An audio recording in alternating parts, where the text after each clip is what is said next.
Welcome back, you beauties.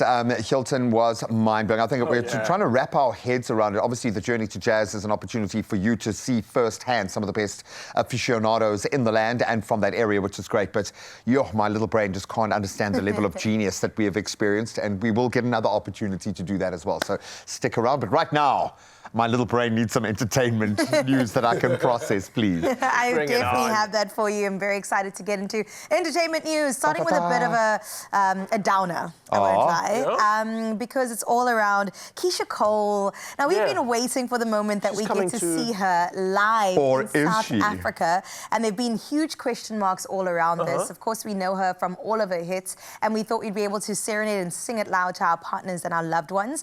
Unfortunately not. It has been cancelled. No. So this is, of course, I think the third time around that they've kind of hinted at her not coming. The first time there was like a scheduling issue. Second time was the LA fires, which understandably so. And now this is the third time that her management has said, you know what, there's conflict with the scheduling. Can we push it out again?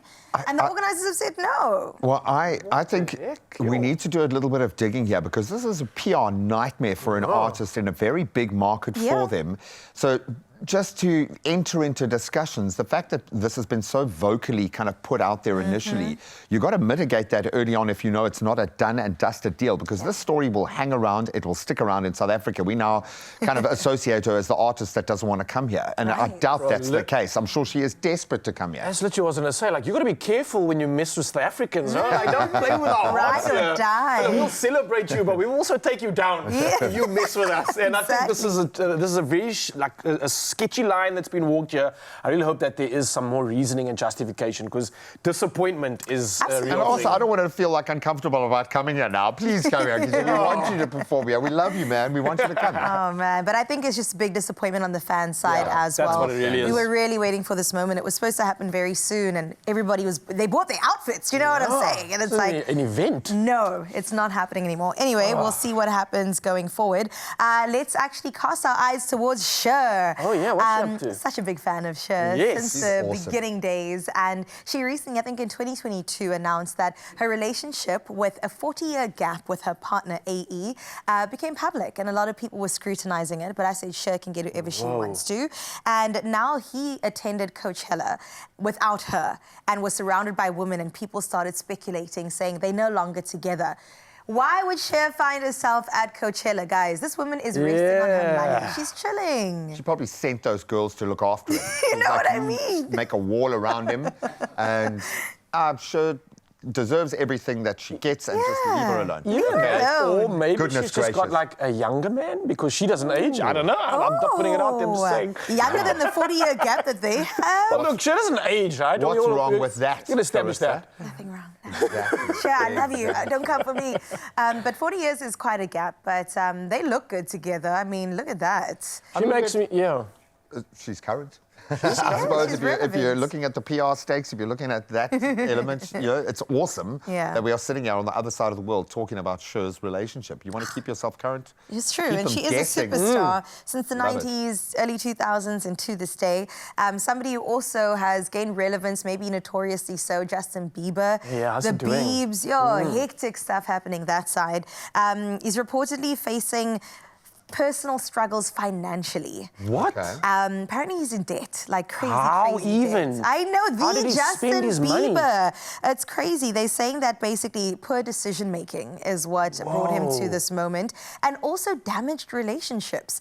And if you think about it, relationships are everything at the end of the day. So if you burn some bridges along the way and make very bad choices... Well, it's also, and he might not be the only one making choices with his money. Remember, this is true. He's got representation, he's got financial advisors. We've seen some of the best, biggest, brightest artists in the world lose everything. Billy Joel lost everything because of a dodgy manager and literally had to rebirth his career so he could get his kids to school. Imagine. Okay, so this sort of stuff happens. It might not just be on his shoulders, but I hope for his sake that he's just okay. I hope so too. Within the midst of that. But this could also be a lot of...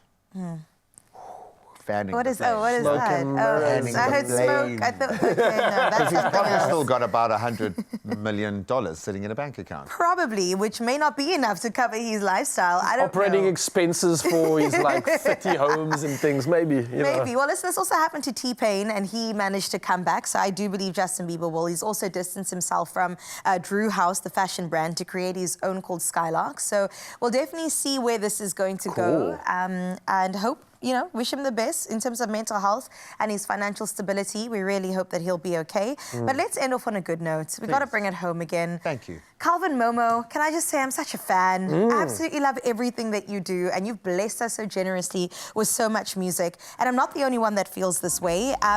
His highly anticipated symphonic shows are set for the 6th and 7th of June. Now, this guy introduced us to Private School Amapiano, and it's just next level. It is so beautiful. It goes down at the Teatro in Monte Cassino out in Jersey, but when tickets went live, they sold out within minutes. Wow. Minutes. Wow. And people were so confused. They said, I just went online and there's none left. And it just goes to show it's such a witness to, of course, Calvin Momo's greatness and the fact that we love him.